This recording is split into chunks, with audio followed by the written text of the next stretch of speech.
Let's go to the next one here on China. This is something that I know a lot of you were interested in. And the ongoing lead up to the Brics summit in South Africa is actually an area of great interest. Brics, for people who don't recall, was a phrase that was coined on Wall Street in 2007.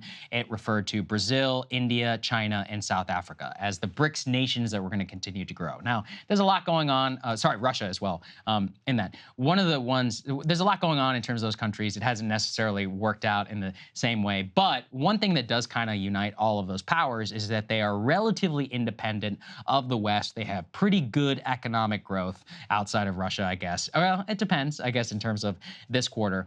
And those nations are embracing the label as an alternative to the Western economic system, while some of them want to maintain ties to the West. Anyway, let's go ahead and put this up there on the screen. China is currently urging the Brics to become an explicit geopolitical rival to the G7. And the reason why this is interesting is it actually has opened up all sorts of tensions, even within the BRICS system themselves. One of the current debates is whether the BRICS summit should invite multiple other nations into BRICS. They want to invite places like Argentina, other countries that are developing. And what China wants to do is use the BRICS as an alternative to the G7, as an explicit counterweight, and saying, no, these are the emerging nations of the world. We're kind of uniting together in a non-Western aligned system. Mm-hmm. We reject your economic sanctions. We reject your dominance of the global economic system. We're building something alternatively. The reason why it's interesting is that the split inside of BRICS is South Africa and India both have very different postures. South Africa is like, no, we're not anti-Western at all. Makes sense because they actually have a lot of trade with the West. Yeah. Also, India, they don't want to be a Chinese vassal. They don't necessarily even want an alternative to the G7. They're one of the largest economies on earth. They continue to have budding and good relations with the West. Their main goal is to pursue an independent foreign policy and economics, both of China and of the Western system. China explicitly is anti-Western. Yeah. Russia, of course, is also anti-Western. So it's really like China and Russia, but then you have South Africa and India. There's a lot of beef in there about India doesn't necessarily want this to be a new G7. So the reason why I think it's just interesting is we always have to keep our eye on the emerging alternative systems to what's happening here. We can all agree that declining influence of the West is happening. To what extent and degree, who knows? I mean, you know, on the one hand, you could look at the sanctions on Russia as a failure. I personally do, because they haven't actually achieved their main goal, which is stopping Russia from attacking Ukraine. But you could also see it as, look, you still had the anvil, you could come down, you could cut off this country virtually overnight. That is a lot of power. You know, you hobbled their ability to conduct trade, but of course they've still been able to trade with countries like China and Russia. And how the BRICS decides to conceive of itself and move forward, especially in the context of a no longer exploding economic growth China, is going to be one of the defining issues of like what multipolarity looks like in the future. And is it going to be a bloc? Is it going to be individual states? I come down on the individual states given the level of strife that's happening inside. But I'm curious what you thought of this. That's interesting. Yeah, and a question mark, too, about whether Brazil wants to be more in that antagonistic side or more on that, like, we just want to build in some more resilience, basically, and have options other than the West. So they're planning on potentially inviting other countries to join this emerging group. And there's also a lot of tension and a lot of discussions about, okay, well, what would that criteria be? Who would we include? What would the pathway to membership be? So there are a lot of big questions here. One of the pieces that I found really interesting as well is there's a lot of talk globally about de-dollarization, right? Trying to move away from the US currency as the world's reserve currency. They say that a common currency not on the agenda here, but they're going to have a broader push towards de-dollarization. They could focus on seeking an agreement that BRICS members should increasingly settle trade between each other in their local currencies, officials familiar with discussions said. Right now, basically, dollars and T-bills are used to settle trade differences between countries all around the world. So what they're trying to move towards is we're not going to rely on that. Instead, we're going to use our own local currencies. And even without moving towards some sort of common currency, that in and of itself is really quite significant. So look, to me, this is just the budding realization of a multipolar world that in many ways is already here. Even if China continues to struggle economically, their growth significantly reduced, even if they continue to struggle with this, these debt loads that they have in terms of their real estate and in terms of infrastructure, even if it really does continue down this path, when you combine this block together, this is a lot of economic might. This is a massive amount of GDP, and it is somewhat of a counterweight to the U.S. and somewhat of an alternative for people who don't want to have to effectively kowtow to whatever the U.S. wants. Yeah, and let's put this up there on the screen. This is a fantastic feature piece over at the Wall Street Journal. I encourage everybody who's interested to go read it. It's called China's 40-Year Boom is Over, What Comes Next? And it's basically a lot of speculation as to 40 years of booming economic growth is now definitively come to an end. The current IMF trajectory puts China's growth at below 4% in the coming years, quote, less than half of its tally for most of the past 4 decades. Current trends show that growth has slowed down from 3%, from 5% just in 2019, and will fall to just 2% in 2030, making it a fully developed economy. What does that actually look like? And what are people going to do?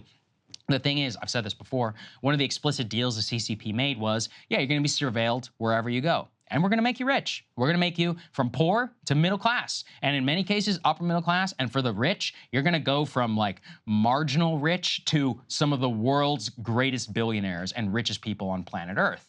That was a great deal for a lot of people. What does it look like now? And with the middle class in particular in China really chafing at some of the housing crisis going on, at the real estate booms and busts and kind of the wild economic stuff that's been wrought post-COVID, it's an open question of what does the new social contract look like inside of China? Right. And that social contract also comes down to what does their foreign policy look like? Much of China's foreign policy over the last 40 years has been one entirely of economics. They basically economically took over the US and destroyed the industrial middle class by buying off our politicians and by being smart, by subsidizing their own industry. The trick only works once.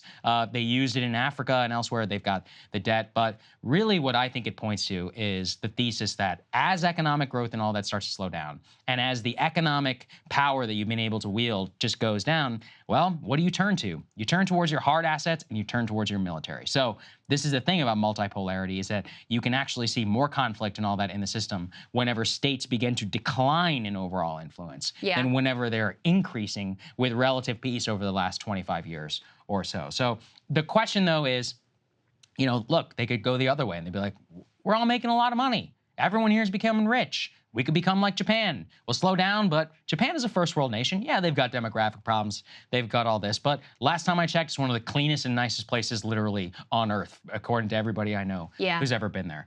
They have a lot of different choices about which way that they want to go. Yeah. The problem is that Japan reached a level of per capita income. Right. Before their big slowdown that China is nowhere close to achieving. I mean, if you look per capita, China still hasn't even reached like middle income status, even though, they've done a tremendous amount to lift their own people out of poverty. Much of the world growth and improvement in living standards is located just in the nation of China.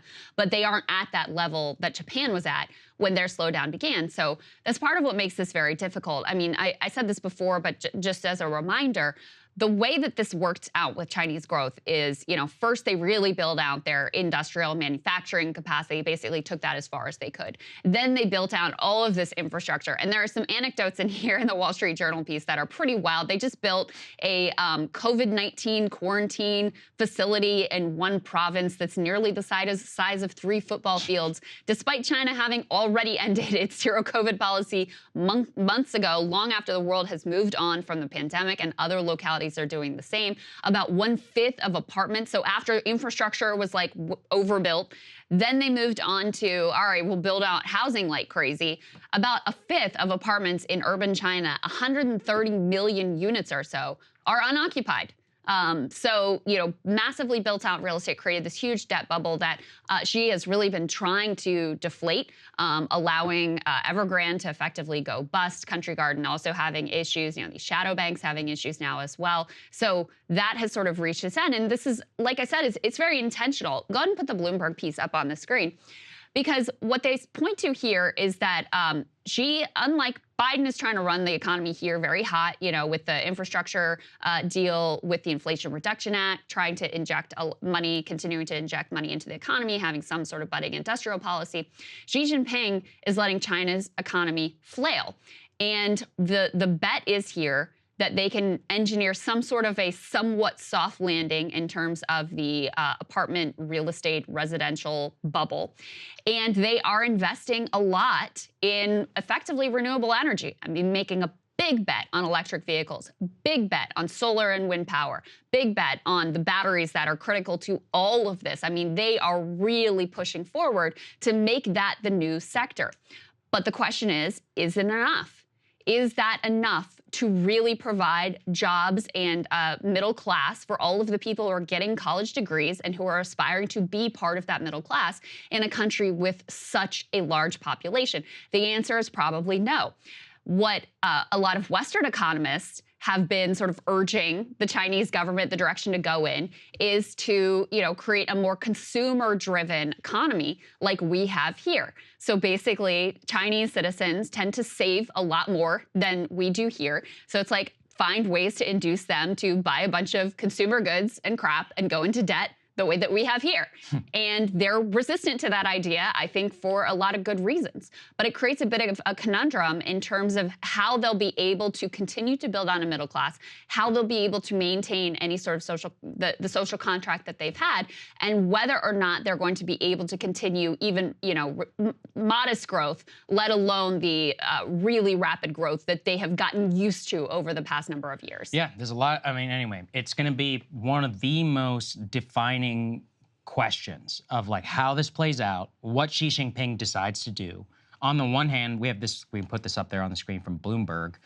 What Bloomberg really showed is that Xi Jinping, as you were talking about, they've decided to run it cold. They want to stop some of the apartment buildings from basically running their economy. Real estate is too overly penetrated whenever it comes to their overall like GDP growth. And they're making a conscious decision and trying to do a full-blown, almost planned model of slowing things down and moving things into the future. So they're not freaking out as of yet. But as Peter Zion has talked about, they have a lot of structural problems behind them. Their demographic problem is worse than Japan right now in terms of the mismatch. Now they're decelerating dramatically in terms of growth. Can they keep a hold on the population? And then what do they do abroad? How do they keep the population united? These are big questions historically, of which, is going to have massive consequence for all of us. Absolutely. Hey guys, if you like that video, go to breakingpoints.com, become a premium subscriber, and help us build the best independent media organization on the planet. That's right. We're subscriber funded. We're building something new. We want to replace these failing mainstream media organizations. So again, to subscribe, it's breakingpoints.com.